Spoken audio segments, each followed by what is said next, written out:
Olá, sejam bem-vindos ao canal. Eu estou aqui hoje apresentando um convidado muito especial, um grande amigo querido, professor Rodrigo Hansen Galia, que vai falar hoje sobre estabilidade gestante. O professor Rodrigo, ele é professor de Direito e Processo de Trabalho da Universidade Federal de Santa Maria, ele tem doutorado pela PUC, ele é professor de vários cursos de pós-graduação também no estado, foi professor de várias universidades privadas também no Rio Grande do Sul, é avaliador de cursos jurídicos no Brasil, membro do Conselho Editorial, palestrante, autor e coautor de diversas obras jurídicas na área trabalhista.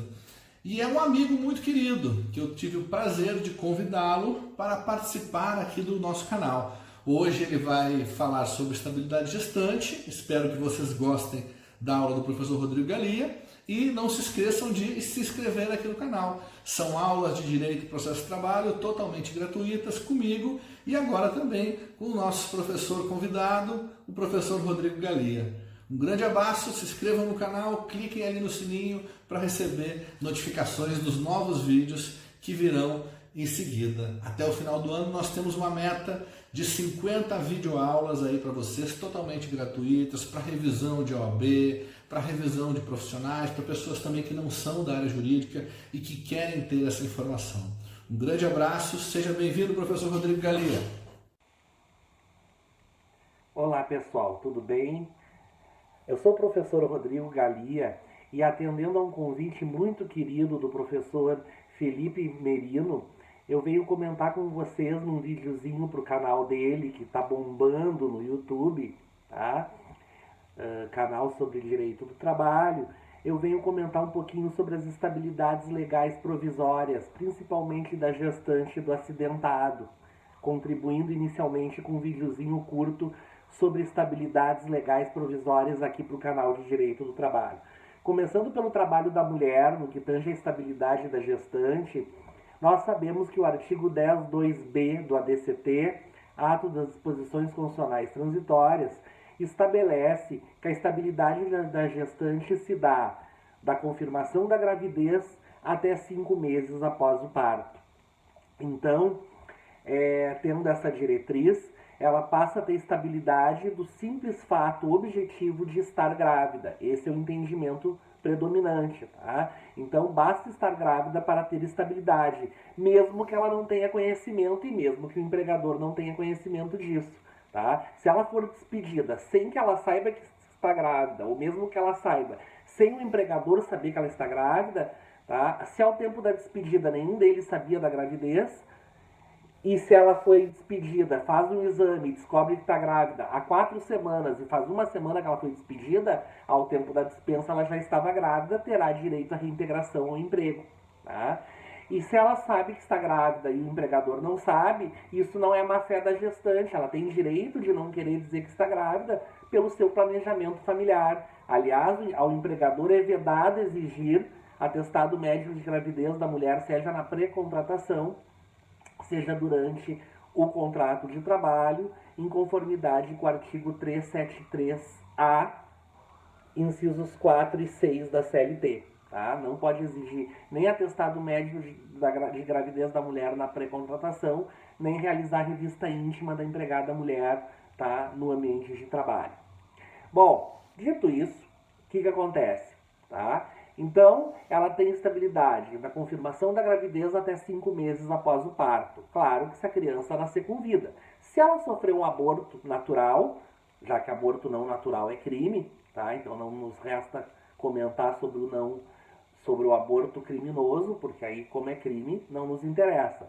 Mas no que tange ao aborto não criminoso, perdeu a criança naturalmente, tá? Ela não terá mais estabilidade como gestante, mas ela terá 2 semanas de repouso, de descanso, em conformidade, tá, com a CLT, em conformidade com o artigo 395 da CLT, que dispõe sobre as normas de proteção ao trabalho da mulher.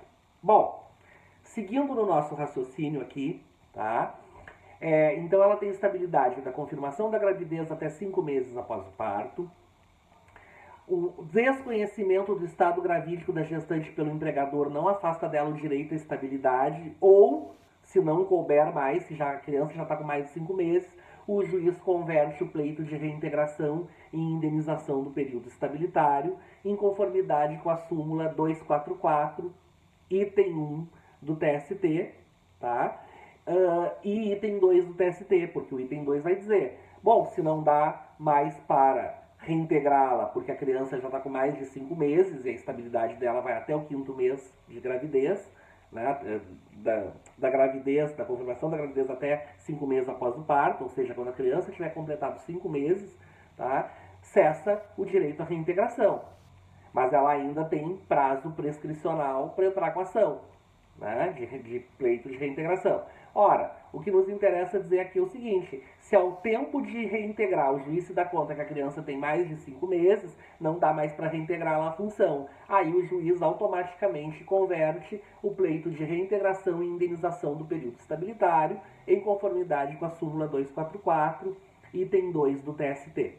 E ainda há que se falar que a mulher gestante, a empregada gestante, tem direito à estabilidade, seja no contrato a prazo determinado, aquele contrato de prazo certo, de 2 anos, lá da CLT, seja o próprio contrato de experiência, que é uma subespécie de contrato a prazo determinado.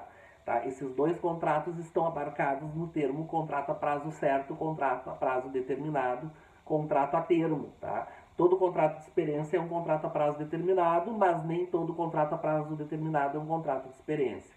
Tá? Mas, de qualquer maneira, a gestante terá estabilidade tanto no contrato a prazo determinado de 2 anos, quanto no contrato de experiência, em conformidade com a súmula 244, item 3 do TST. Ainda falando da gestante, tá? Se ela engravidar no curso do período do aviso prévio, também terá direito à estabilidade, em conformidade com o artigo 491A da CLT. Tá? Essa norma entrou em vigor ainda no governo da Dilma, época que a gente está vivendo um Brasil mais vinculado a direitos sociais, mais protetivo aos trabalhadores. Tá? Então, cuidado! A mulher gestante tem direito à estabilidade, tanto no contrato a prazo determinado, quanto no contrato de experiência, quanto no contrato a prazo indeterminado, que é a regra geral pelo princípio da continuidade da relação de emprego, como também no curso do aviso prévio, porque no curso do aviso prévio o contrato que era a prazo indeterminado se determina, porque se sabe que terminado o período do aviso prévio, extingue o contrato de trabalho para ambas as partes. Tá? Bom, então, quanto à questão da mulher é isso. Cuidem também, tá, a questão da OJ 399 da SDI 1 do TST, Seção de Dissídios Individuais 1 do TST, tá, que vai dizer que não é má-fé, não é uma ação de má-fé da gestante pleitear a reintegração quando não caiba mais. Tá? Então, isso não apresenta uma litigância de má-fé, um abuso do direito de ação da mulher gestante tentar ser reintegrada se a criança tem mais de 5 meses, tá? Desde que esteja dentro do período prescricional, desde que ela ainda tenha direito de ingressar com a ação, o que vai acontecer? Ela vai ingressar com a ação, pleiteando a reintegração, o juiz vai ver que a criança tem mais de 5 meses e vai automaticamente converter o pleito de reintegração em indenização do período estabilitário. E isso não vai ser considerado um abuso do direito de ação, em conformidade com essa orientação jurisprudencial 399 da Seção de Dissídios Individuais 1 do TST. Lembrando que o OJ é o início do entendimento jurisprudencial, e eu brinco em aula que o sonho da OJ é se converter em súmula, tá? O que ainda não aconteceu quanto a este entendimento. Tá? O nosso TRT aqui da 4ª Região tinha uma ideia de que o que devia se resguardar era a estabilidade da gestante. Então, se ela entrasse pleiteando a reintegração, o juiz deveria reintegrá-la e não converter em indenização. E nem a gestante poderia tentar já ingressar com o pleito de indenização quando ela não queria ser reintegrada. Tá? Ou porque estava dentro do período de estabilidade, aí em primeiro lugar se pede a reintegração e não cabendo a indenização, ou tendo litígio entre as partes, O próprio artigo 496 da CLT autoriza o juiz do trabalho, quando ele entender que pela briga entre as partes não vale a pena reintegrar o empregado estável, então é melhor indenizá-lo. O juiz do trabalho tem esse poder discricionário. Eu sempre digo que discricionariedade é isso aqui, ó, esses dois extremos.